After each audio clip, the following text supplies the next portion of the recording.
Hello everyone, welcome back to the channel Learn NCERT with Madhvi. Today we are going to discuss the question and answer of lesson number 2, Nutrition in Animals. So without any further delay, let's get started.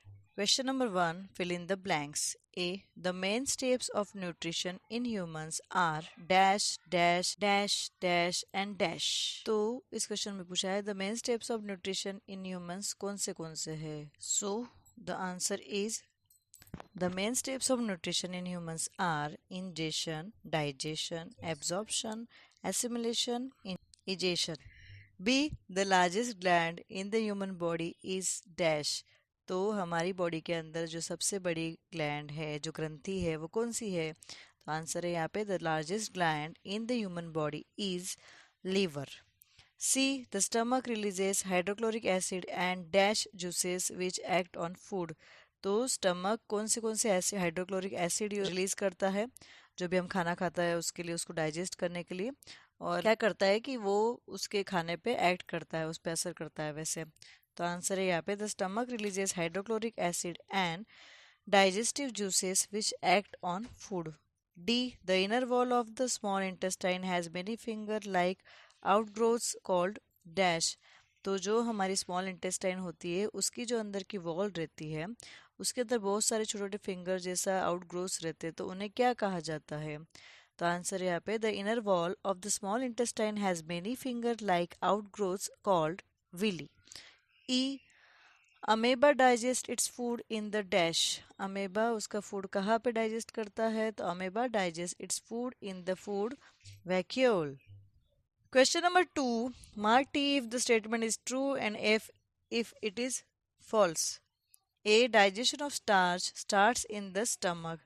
तो starch का जो digestion रहता है वो कहाँ पे, हमारे पेट के अंदर कहाँ पे स्टार्ट होता है? पेट के अंदर स्टार्ट होता है. तो ये स्टेटमेंट ट्रू है या फॉल्स है? तो ये स्टेटमेंट है false. B. The tongue helps in mixing food with saliva. तो हमारी जो जीभ रहती है वो हमारा खाना मिक्स करता है सलाइवा के अंदर, थूक के अंदर. तो ये स्टेटमेंट दिया गया है. तो क्या ये स्टेटमेंट ट्रू है या फॉल्स है? तो आंसर है यहाँ पे true. C. The gall bladder temporarily stores bile. True और फॉल्स? तो गैल ब्लैडर जो रहता है वो टेम्पररी स्टोर करता है बाइल को. तो स्टेटमेंट क्या है? तो ये स्टेटमेंट है यहाँ पे true. D. The ruminants bring back swallowed grass into their mouth and chew it for some time. True or false? तो जो ruminants रहते हैं वो उनका खाना खाते फिर वापस रिटर्न बैक उनके मुंह में आता है, जो उन्होंने निगला हुआ खाना रहता है उसको वापस उनके मुंह में लाते हैं और फिर उसको चबाते हैं. तो ये स्टेटमेंट ट्रू है या फॉल्स है? तो yes, this statement is true. Question number 3, tick correct mark the correct answer in each of the following. A fat is completely digested in the option number 1 stomach, option number 2 mouth, option number 3 small intestine, option number 4 large intestine. तो यहाँ पे आपको correct mark देना है, ये जो दिया है आंसर उसके ऊपर. तो यहाँ पे बताया गया है कि फैट जो है वो कम्प्लीटली डाइजेस्ट होता है. तो कम्प्लीटली कहाँ डाइजेस्ट होता है? तो उसके लिए दिए गए हमारे पास 4 ऑप्शंस. पहला है स्टमक, दूसरा है माउथ, तीसरा है स्मॉल इंटेस्टाइन और चौथा है लार्ज इंटेस्टाइन. तो जो फैट कम्प्लीटली डाइजेस्ट होता है वो जगह है small intestine. So answer is 3, option number 3 small intestine. B. Water from the undigested food is absorbed mainly in the option number 1 stomach, 2 food pipe, 3 small intestine, 4 large intestine. तो जो हमारा पानी है, हमारा जो अनडाइजेस्टेड फूड से निकलता है, एब्जॉर्व होता है पानी, तो वो कहाँ जाता है, कहाँ पे एब्जॉर्व होता है वो चीज़? तो यहाँ पे ऑप्शन ये दिए गए उसके लिए स्टमक, 2 है फूड पाइप, 3 ऑप्शन है small intestine and 4th option है लार्ज इंटेस्टाइन. तो answer is large intestine. So next question is question number 4. Match the items of column 1 with those given in column 2. तो यहाँ पे दो column में दिए गए हैं, उनको मैच करना है आपको. कॉलम 1 में दिए गए option food components, carbohydrates, proteins, fats. और कॉलम 2 में दिया गया products of digestion, fatty acids and glycerol और शुगर एंड एमिनो एसिड्स. तो ये दोनों दिए हुए हैं. तो इस हिसाब से आंसर है यहाँ पे कॉलम नंबर 1 का फूड कंपोनेंट्स, तो वो मैच हो रहा है, मतलब फूड कंपोनेंट्स दिए गए हैं और एक जगह दिया गया है हमें प्रोडक्ट्स ऑफ डाइजेशन। तो कार्बोहाइड्रेट्स, प्रोटीन्स और फैट्स, ये तीनों क्या है, फूड कंपोनेंट्स है।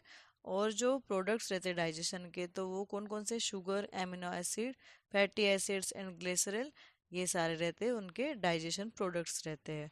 तो हमें मैच करना है कार्बोहाइड्रेट्स, तो वो कौन से प्रोडक्ट ऑफ डाइजेशन से मैच होता है, तो वो होता है शुगर के साथ में। प्रोटीन्स मैच होता है एमिनो एसिड्स के साथ।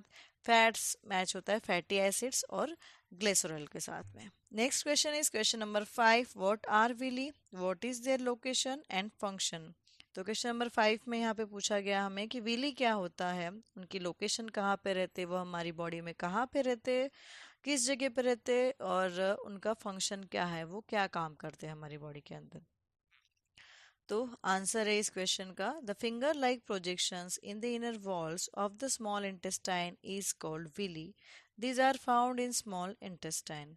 तो ये छोटी छोटी उंगलियों जैसे उनका रहता है, उंगलियों जैसे दिखते हैं वो प्रोजेक्शन जैसे, वो हमारे स्मॉल इंटेस्टाइन के अंदर की वॉल में रहते हैं, तो उन्हें कहा जाता है विली।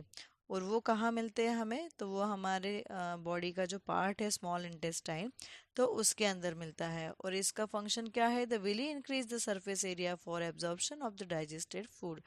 तो विली क्या करता है कि जो सरफेस एरिया है वो बढ़ाता है, वो जो डाइजेस्टेड फूड अब्जॉर्व करना रहता है ना, डाइजेस्टेड फूड को जो अब्जॉर्व करते हैं, तो उसका सरफेस एरिया वो बढ़ाने का काम करता है।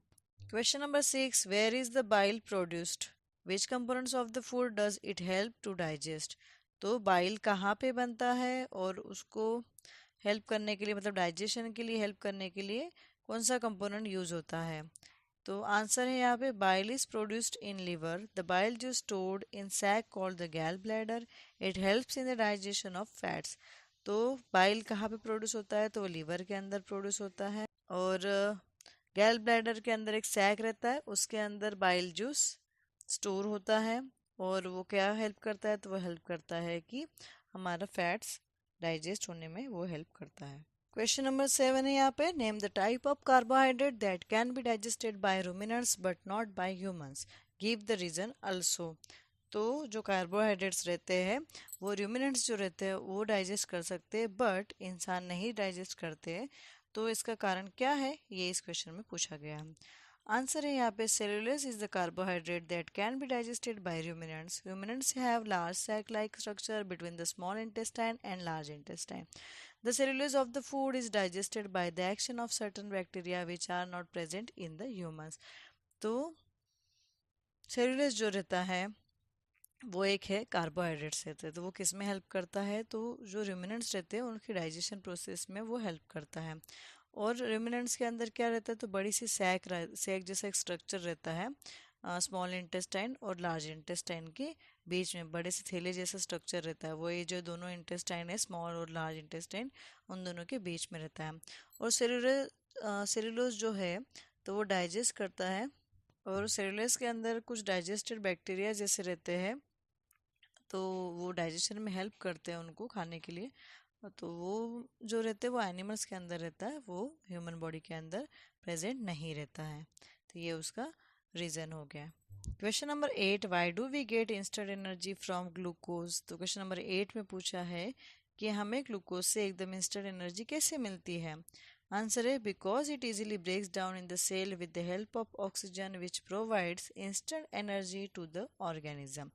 तो ये क्या करता है ना, उससे इंस्टेंट एनर्जी क्यों मिलती है, तो उसका कारण है, तो क्या रहता है ना कि ये जो ग्लूकोज रहता है वो बहुत जल्दी से इजीली ब्रेक हो जाते हैं छोटे छोटे सेल्स में ऑक्सीजन की हेल्प से। तो इस वजह से वो इंस्टेंट एनर्जी हमें देते हैं, जो भी ऑर्गेनिज्म रहते हैं उनको इंस्टेंट एनर्जी देते हैं। और glucose does not need digestion, it is directly absorb in the blood.